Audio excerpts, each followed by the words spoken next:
these young people have grown up damaged probably in terms of relationships by that which was supposed to give them relationships, which was technology. Yep. Well, there's a lot of people, but you end up comparing yourself with other people constantly, and people create identities, young people do, on the internet, and so you can get, we all got bullied in school. Well, you probably didn't. You probably were the bully, but Thank you, Ron. but you know what? But the fact is, you can get beat up in your room. Yes. Verbally, and in terms of your mind and your heart, you can be bleeding about your worth, and because they can follow you home, they will, and so right, and the fact that there's so much more distance. This is a lonely generation. That's always been a characteristic through all the generations I've worked with young people, but today they feel so alone, so not seen, so not heard. And there's a wonderful statement about when Jesus met the woman with the issue of blood who lunged for his garment, and in desperate faith. In her time, because of that particular ailment, she would be considered unclean.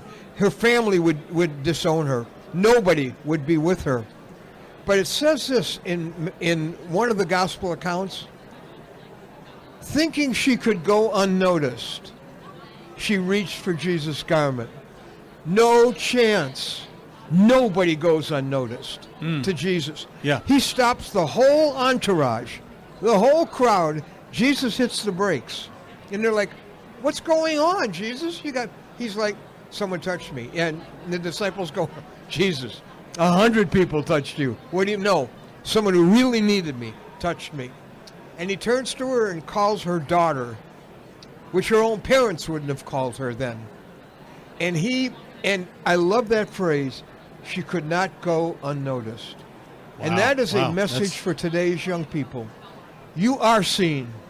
You are heard. You have never been unnoticed. Not by Jesus. You were made by him. You were paid for in his blood. You are a treasure to him. You are cherished by him. So the loneliness, the promise of a Savior who said, "I will be with you always. I will never abandon you for any reason," who offers love without conditions, who offers safety and protection, is everything their heart yearns for. Now, they may have confused Jesus with Christianity, with church. Barna reports that 70% of kids active in Christianity will leave. 70%. Well, there are listeners right now who have a son or daughter or grandson or granddaughter on their heart. And I would say, do not give up praying. Do not give up on that fight. Because if you will stay in the throne room of God and continue to bring them to the throne room of God, we serve a Savior who's a really good shepherd at finding his sheep, the lost sheep. And there's a story where a lady is coming out with a funeral procession out of the city with Jesus.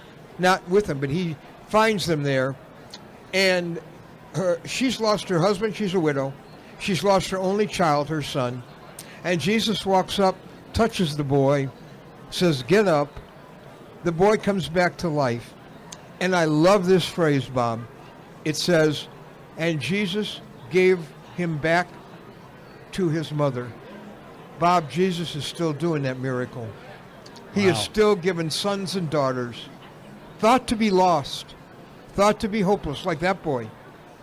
But he is still giving sons and daughters and grandsons and granddaughters back to the people who love them. There is still hope. So, and I think the spiritual sensitivity of kids is that all the other gods have failed them.